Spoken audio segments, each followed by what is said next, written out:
Au-delà des tests, la question se pose aussi des armes pour lutter contre le virus. La communauté scientifique se mobilise pour trouver un remède pour les malades et aussi un vaccin pour prévenir la contagion.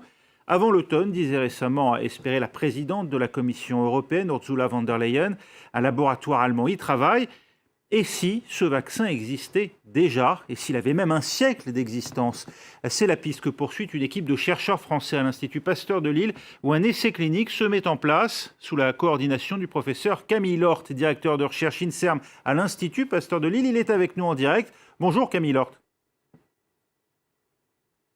Bonjour. Le BCG, puisque c'est bien de ce vaccin qu'il s'agit, pourrait atténuer les symptômes sévères du coronavirus? C'est ce que nous espérons, en effet. Il y a quelques signes qui laissent suggérer que ça puisse être le cas, mais il faut qu'on le teste dans des études cliniques bien contrôlées avec un placebo et randomisé. C'est ce qu'on essaie de faire.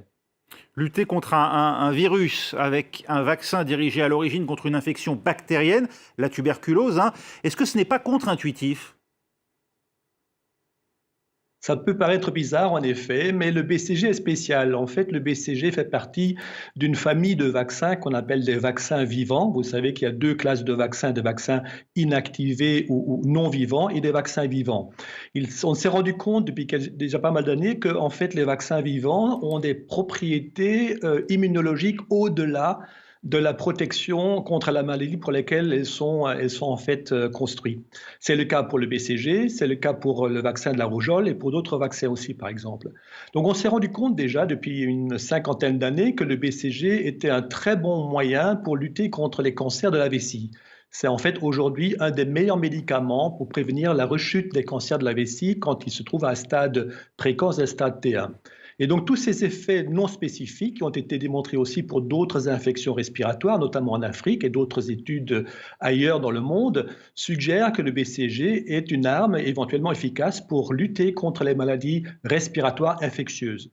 Mais pour l'instant, on n'a pas de conclusion complète à tirer. C'est pour ça qu'il est important de faire une étude clinique bien contrôlée. L'essai clinique, il est en cours. Quand a-t-on les résultats? Alors, il n'est pas encore en cours. Pour l'instant, en France, nous sommes en train de le planifier, d'essayer de trouver de l'argent aussi, et les volontaires qui sont d'accord pour participer à l'essai. C'est un effort qui s'inscrit dans un cadre international, parce que nous sommes en concertation avec d'autres pays en Europe et aussi en Australie qui font ce même type d'études. En Australie, l'essai clinique a commencé cette semaine, lundi, je pense. En Espagne, il n'a pas recommencé. Nous sommes en train de coordonner les protocoles cliniques et en espérant aussi utiliser les mêmes vaccins et les mêmes placebos. Donc ça va se mettre en place, j'espère, assez rapidement. Oui, l'idée ce serait d'avoir une réponse sous quel délai? Donc en fait, dans le protocole clinique tel qu'on est en train de le mettre en place, il faudra attendre plusieurs mois, voire 4 ou 6 mois, pour voir si dans le groupe BCG, il y a moins de Covid ou moins grave que dans le groupe placebo. Mais si le BCG est très très efficace, on aura peut-être des résultats plus tôt que dans 4 ou 6 mois. C'est difficile aujourd'hui de trouver des doses de BCG en pharmacie en France, par exemple, où pendant longtemps ce vaccin a été prescrit avant d'être recommandé. Pourquoi? Eh bien, il y avait une pénurie de vaccins BCG en France pendant un certain nombre d'années, après que la France ait décidé de ne plus rendre obligatoire pour tout enfant. Il y avait une pénurie, mais maintenant, cette pénurie n'existe plus. Donc, les vaccins sont de nouveau disponibles en France en quantité suffisante. Peut-être un des problèmes qu'on peut avoir en France, c'est que, ça y est, que la vaccination avec le BCG se fait dans les collectivités, dans les centres de vaccination.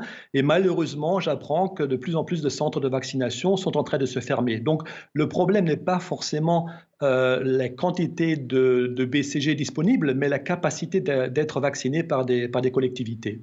Ça peut permettre, en tout cas, si les effets du BCG sont avérés pour prévenir en tout cas le coronavirus ou en limiter les effets, ça pourrait permettre de sauver un continent comme l'Afrique où l'épidémie est en train d'arriver. Ben, je pense que c'est une pandémie. Donc, le coronavirus affecte quasiment tous les pays, que ce soit en Europe, aux États-Unis, en Asie et bien sûr aussi en Afrique.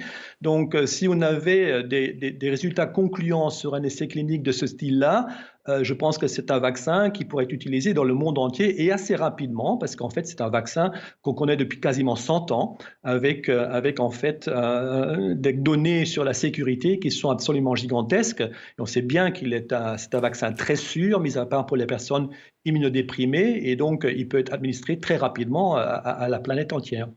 Merci Camille Lorte avec nous en direct, directeur de recherche INSERM à l'Institut Pasteur de Lille.